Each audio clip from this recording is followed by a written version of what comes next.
and just give us a little bit of an intro, please. Okay, well, you have my background, but let me tell you a little bit about what she just articulated. Yes, I was a government contracting officer, senior contracting officer for the U.S. Small Business Administration. I then became the Veteran Procurement Liaison for the U.S. Small Business Administration, responsible for the enforcement of Executive Order 1360 that said that all 3% of all federal dollars must be awarded to service-disabled veterans.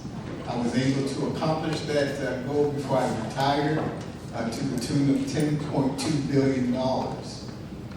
My job was to actually teach you, if you wanted to get into government contracting, I would show you the ropes. I would actually teach you how to maneuver through the maze.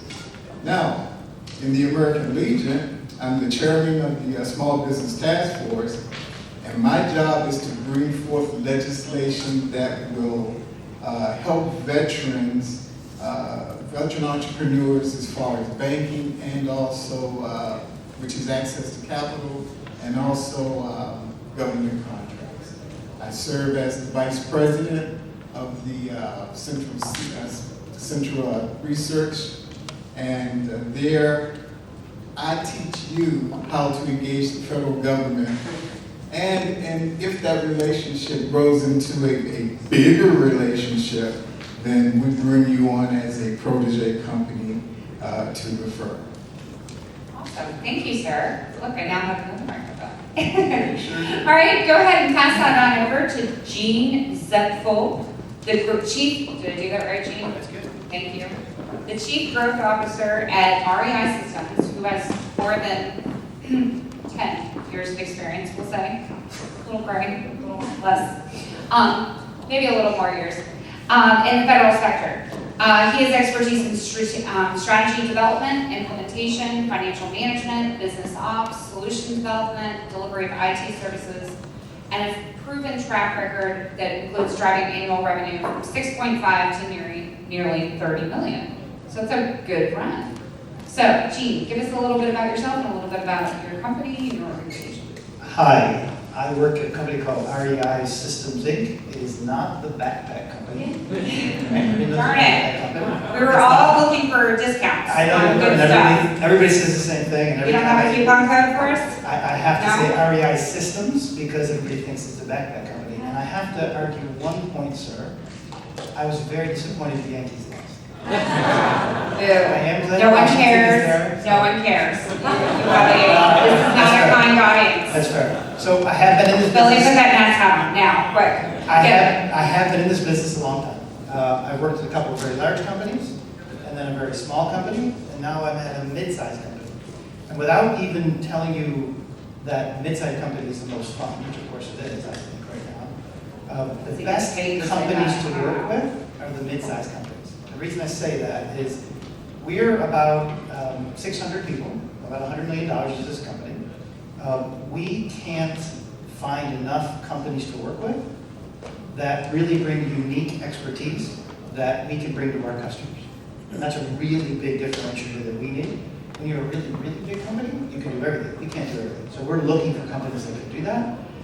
What I've spent my career doing is helping customers figure out how to leverage technology.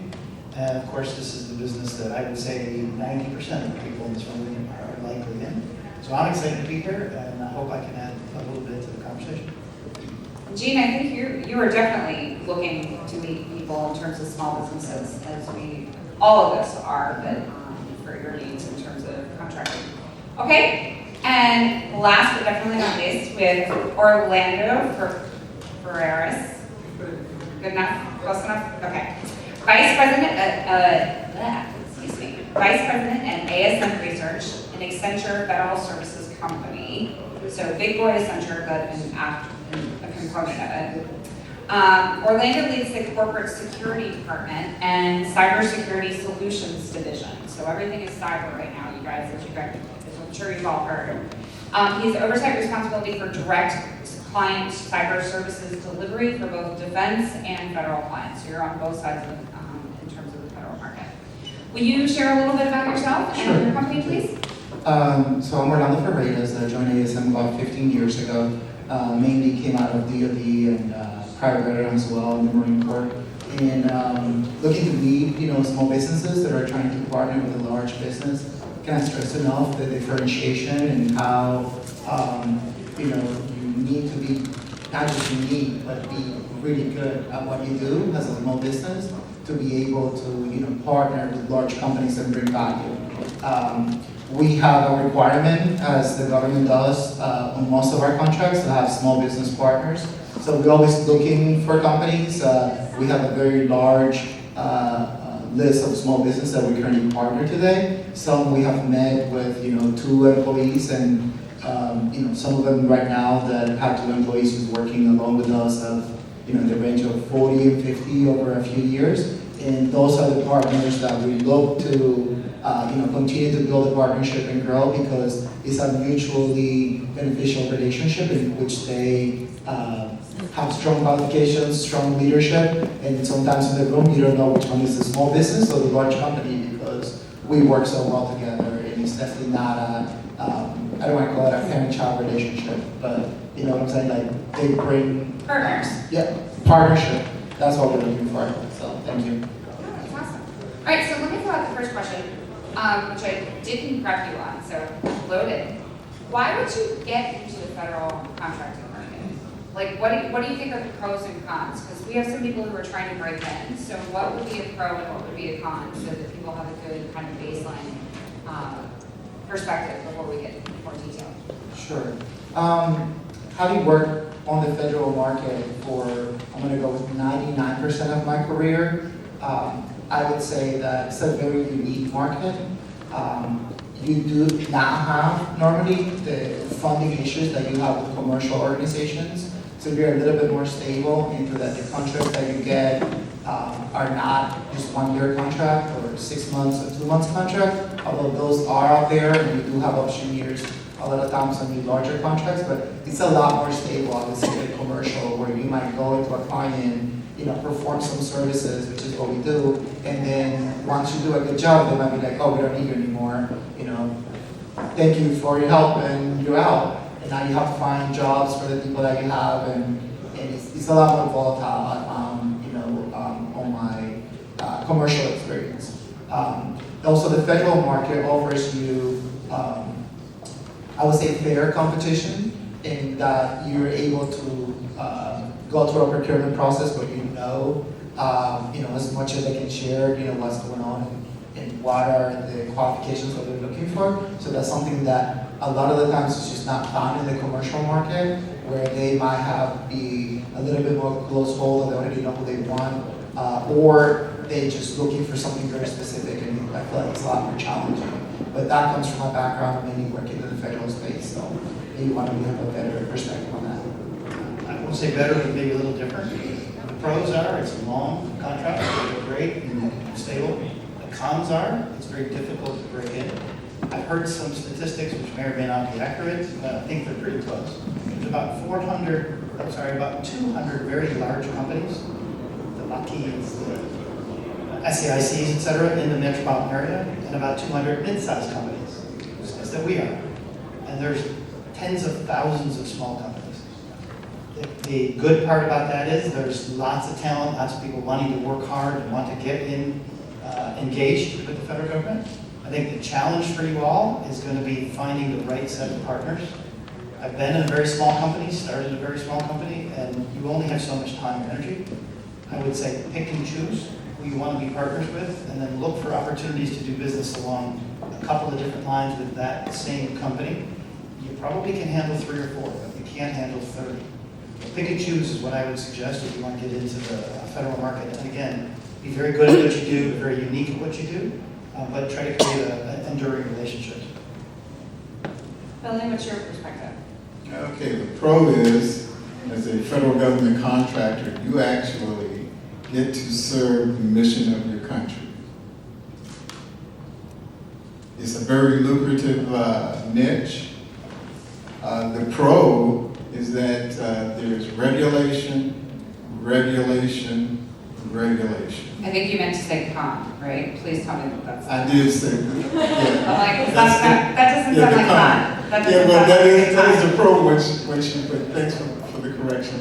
Yeah, the con is regulation, regulation, regulation. And if you understand the regulations and the laws that affect the procurement sector, it can be a very lucrative endeavor. Frankly, I'm in a company right now that once the Veterans Procurement Programs took off, within 3 years the company became a large business. And that can happen to you. 3 years, and we're at $100 million. All right, good. Thanks, guys. So as we talk about kind of breaking into the market, we talk about, okay, here's some key themes. We get in there because you get larger contracts, you get stability. I'm not going to bring up shutdown right yet. We'll maybe touch on that at some point, or it's a bummer to end on.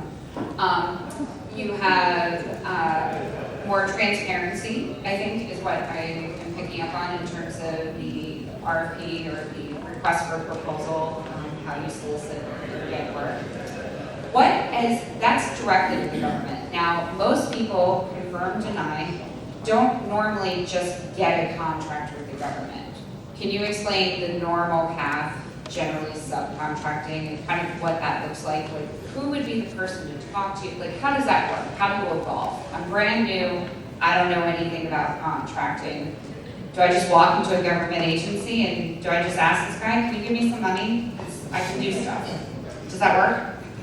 No? No, it does not work that way. Each government agency is different. Each approach has to be different. So if you're going to develop a set of SLICs for a specific agency, then it should be tailored to that agency. You do not walk into the government contracting officer's office and say, well, I want a contract. And I've had people do that to me before. That's why I asked, like, people really do think that that happens. That really happens. But there are programs for you. For instance, there's the 8A program. Public law, it started at Public Law 95-507, Section 8A, that basically established a program that if you're a minority, woman-owned, service-disabled veteran, you could qualify for this 8A program. And that program will allow you to receive sole source contracts from the federal government. But you must have capability and capacity in order to get it. Right now, that dollar limitation is $4 million for service, and I believe it's 6.5 to 7 million for product. The other thing that you have to do is establish a relationship with the contracting officer.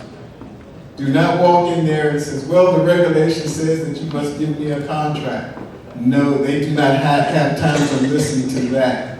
You must establish a relationship with that person so that they will know you, you will know them, because contracting officers do not like risk.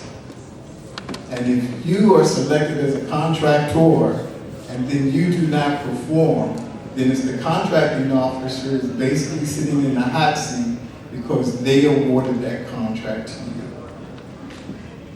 Okay, that's a good perspective from the government. You guys want to tackle from the industry side? Sure. I would say what Billy recommends is absolutely right. Registering with the Maryland Minority Business Environment is perfect. Another approach. I would say it's very hard to get your first federal contract. The best way that I've seen it done is find a partner, become a sub. As you get relationships with that partner, get exposed to how this whole machine works, get exposed to that particular customer or set of customers. I know we're doing business with a couple of folks in the room right now. Exposing your companies to customers that we know working with us, and then we are very much incented to help you grow your business because it helps us grow our business as well. So I would take both paths, independent as well as through direct registration. Okay, I'll provide a bit of a different perspective, having worked a lot with startups and people that actually go the commercial route. So everything they say is totally accurate in my view, but just to give a little different perspective. So I work a lot with commercial organizations. It's commercial small companies that started their business, either a software business or a product business, and they have a great capability that now they're trying to enter the federal market with. And I'm not talking about, the Googles of the world, very large companies. I'm talking about small companies that have a niche or have a special service that they provide, that they're able to sell that in the commercial space and be successful. And then they also, at that point, try to enter the federal market. I found some of those to be very successful because they then partner with a government contractor that knows the regulations. And then they're able then to provide the government with an innovative service or product at the same time that they're able then to understand the federal market by partnering with large companies. So that's another path as well. Okay, so as you guys have all mentioned, you're at least 100 million and up type size companies. How do people partner with you? And what are you looking for in a small business partner? Yes, you're regulatory, you have to partner with small business, but what are the key things that you're looking for in starting this relationship? So we have the probably largest company here. I think our revenue last year was at about 40 billion overall for Accenture, and then from their parent companies, Accenture Federal, I think we're about 2.5 billion, and we're in the 200 to 300 range.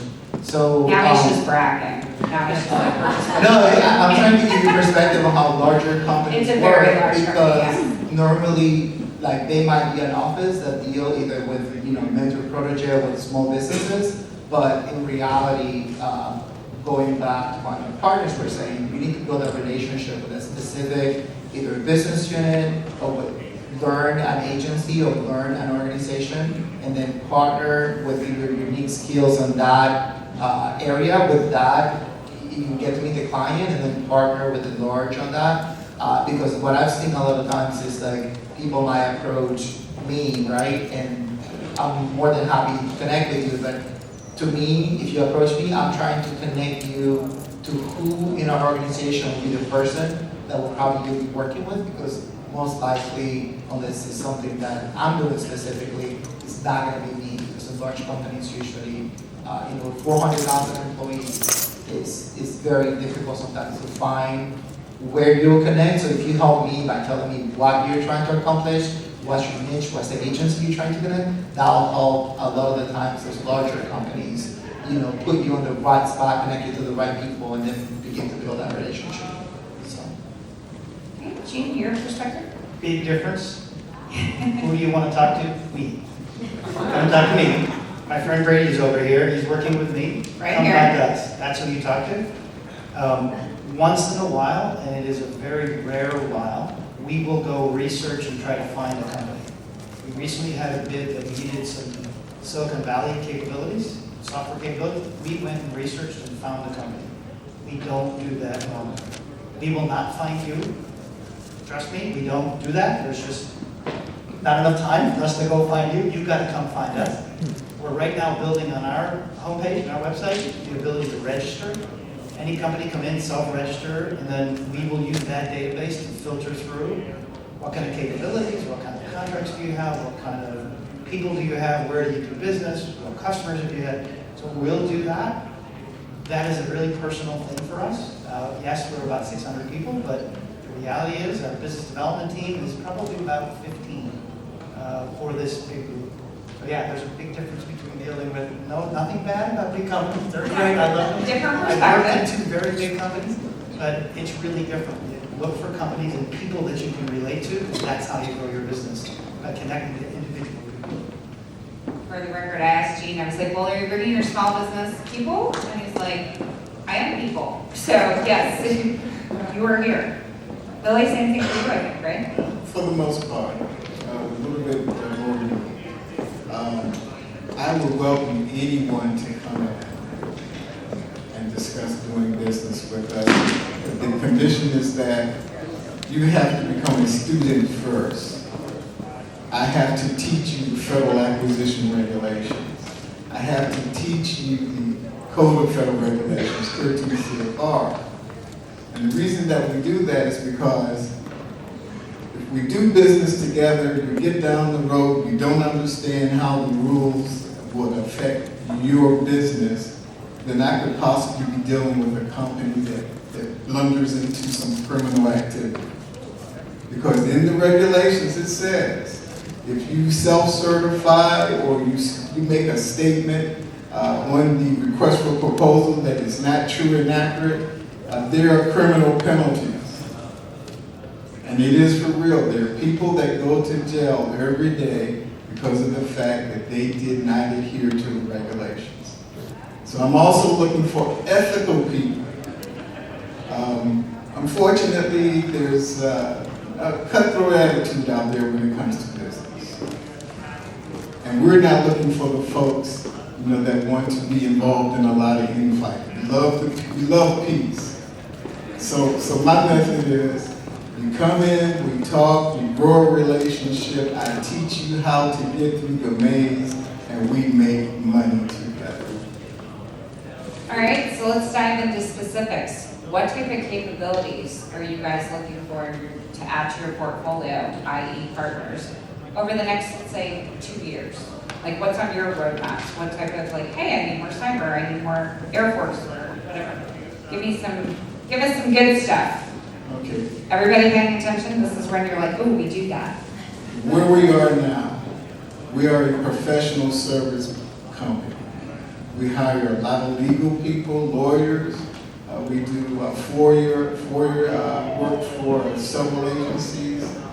We do work for the State Department as far as processing passports and visas.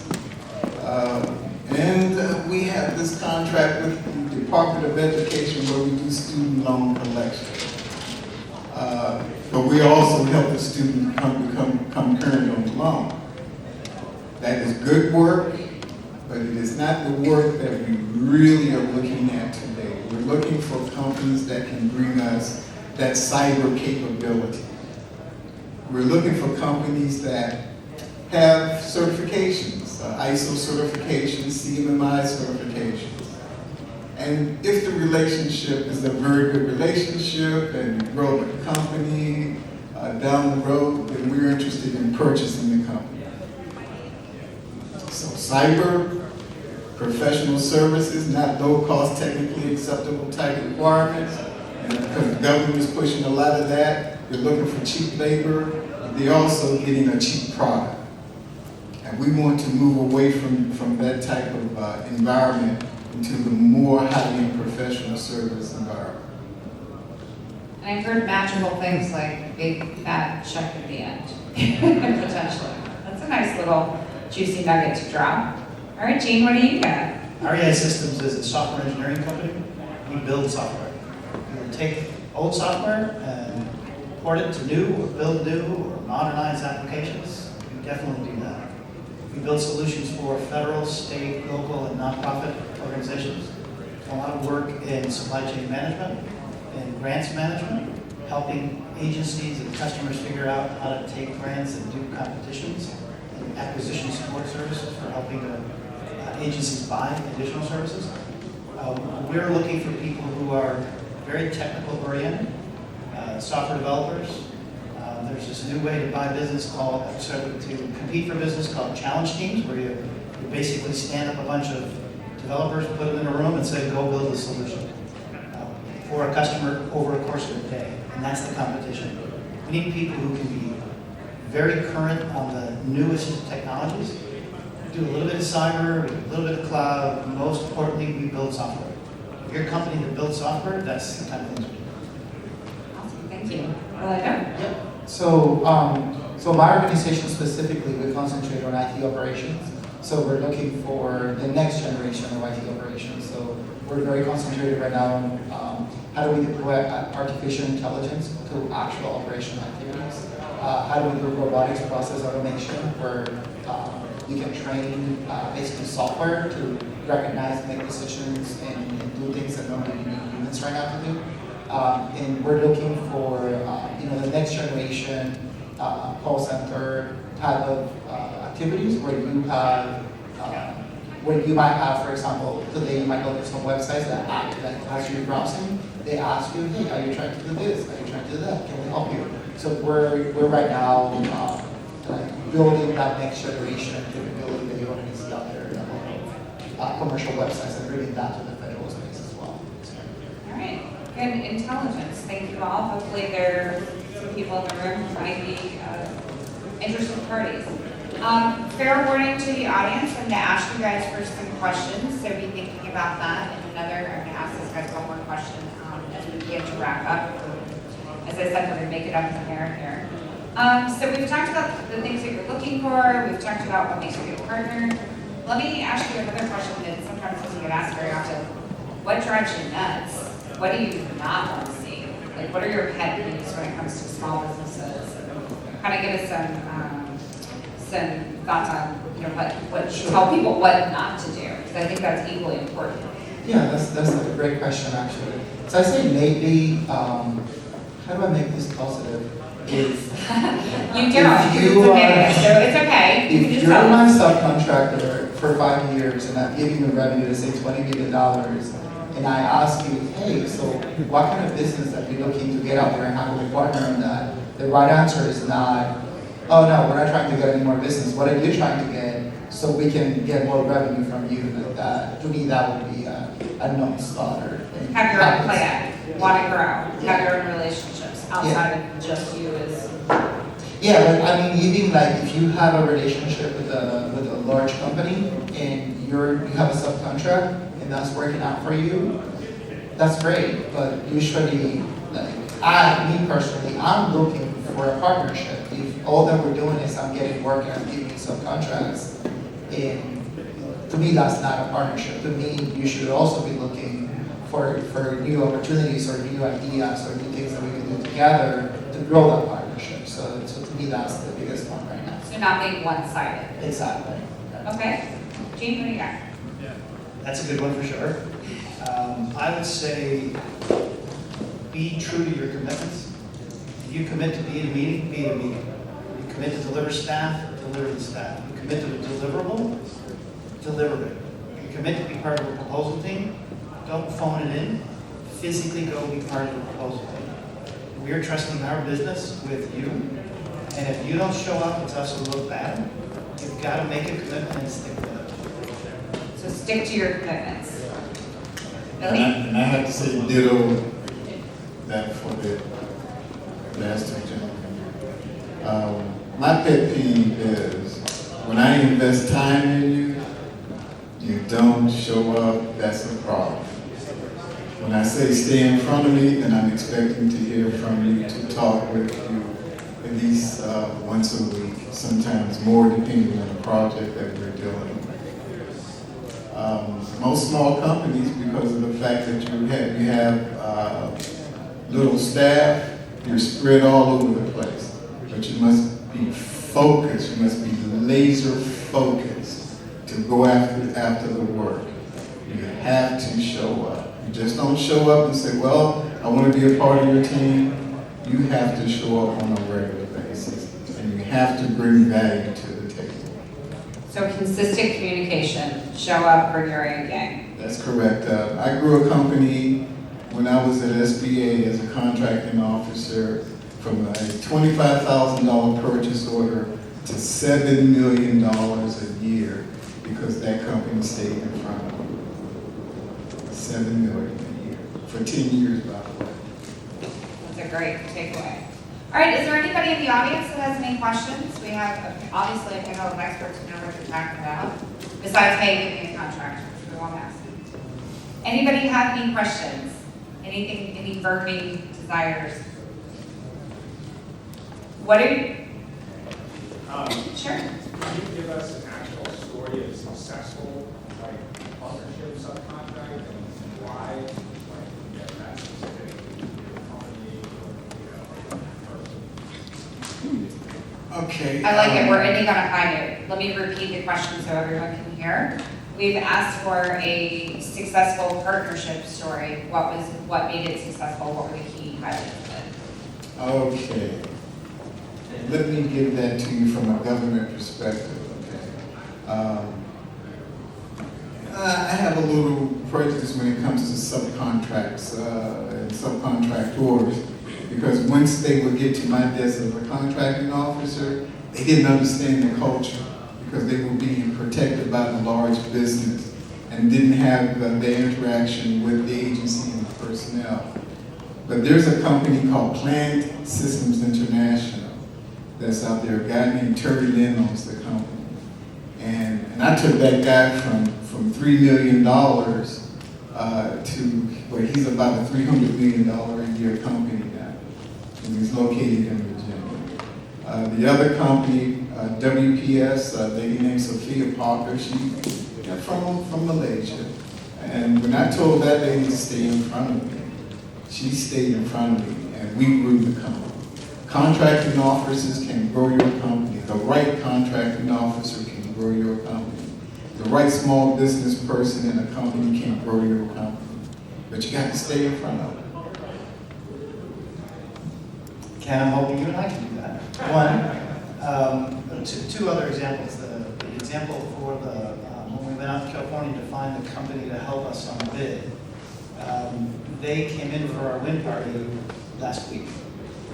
Very substantial project for us, very big program, and they took the risk to step into the federal space because they're a commercial company. They do not do federal work. Well, now we've got them on a very big contract that we now have to keep working to win more work with that customer, but we've got them started on that. The second example I would use is actually happened mostly before I joined REI Systems. We had one really brilliant person within the company that decided he wanted to go out and start his own company, and so he did. And now that company, after 3 years, is about 45 people, and they're still working very closely with us. We're partnering together on multiple projects where this person is an integral part of our sales process, the proposal process, as well as the delivery process. So again, it's not a one-time, come help me do one thing, it's a relationship over time. It's not been going on for a couple of years, and that company is now up to about 45 to 50 people doing really good state-of-the-art technology development. I would say probably one of the ones that I remember that just came to my mind when you asked the question was there was this very small company that had developed this software that would encrypt systems and would do it well. And they were very on their on being established, and for whatever reason they decided that what they wanted to do was break into the federal market as a brand new company that I think they had sold at that point very few pieces of software. I had a meeting with the CEO, and he was very bullish that he was going to go and sell this to the Army. And I told him, hey, if you go sell it to the Army, I'll help make sure that we deploy it enterprise-wide. And I didn't think he was going to do anything about it. Before I know he's back, he's like, hey, I sold it to the Army.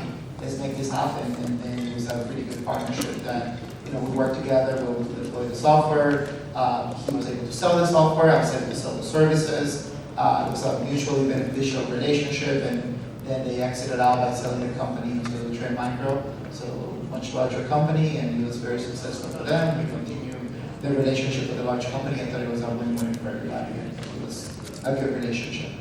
So. Awesome. Well, we are at our time limit. Do you guys want to each give me a quick key takeaway for you or a quick summary? I think that the point that one of the gentlemen did about connecting personally, I think that that's great advice. You want to be original, be yourself, and you can't be yourself if you can't connect with that person across from you. So I don't do business with people I don't like, mostly. So that really has helped me grow immensely. I was the first person to join my company doing the work that I do, and I'm able to grow my business to over $100 million just my own operation. So, and I've done that mostly with my friends on the government, my friends that work with me, my friends that are my partners. And I'm usually very happy when I go see my clients, or when I go to work, or when I go meet my partners. It's usually relationships that I'm very happy about. And sometimes you don't talk to somebody for 2 or 3 years, they call you, you pick it right up where you left off before. And I feel like that allows you to be more successful and be happier about the work that you're doing, which then allows you to do more of it, which then builds, you know, your business and your partnerships, so. Thank you. Agree completely, across the board there. I would say pick a few companies that you want to work with, make a connection with individual people, give it a few months. It can't be a one-time conversation, it needs to be over a couple of months. And then to be blunt, if it doesn't feel good, stop doing it, go find another company. So make sure it gets personal, because we all know this is about doing business one-to-one. If you can't make success after 3-6 months, then I would say pick another one. Ditto that, both of you guys. It's all about relationship. If I don't like you or can like you, then we can't do business. We have to trust each other. And we have to get very close to each other. And I've said to companies, it should be that if I think about you, the phone should ring next. And that's a reality. You know, that's how we're wired as human beings. So if that relation cannot be established, then you basically need to move on. All right, thank you all very much. In the interest of networking, we have a break, I believe, and then networking before, quick break and networking before next panel, which I think is at 12. May I ask that you gentlemen will probably be at the back in case anyone wants to follow up with some follow-up specific questions and introduce themselves. They are here to meet small businesses, so please, if you have any of the capabilities that they have requested or that they're looking for, please come talk to them. Thank you all very much. Have a great day.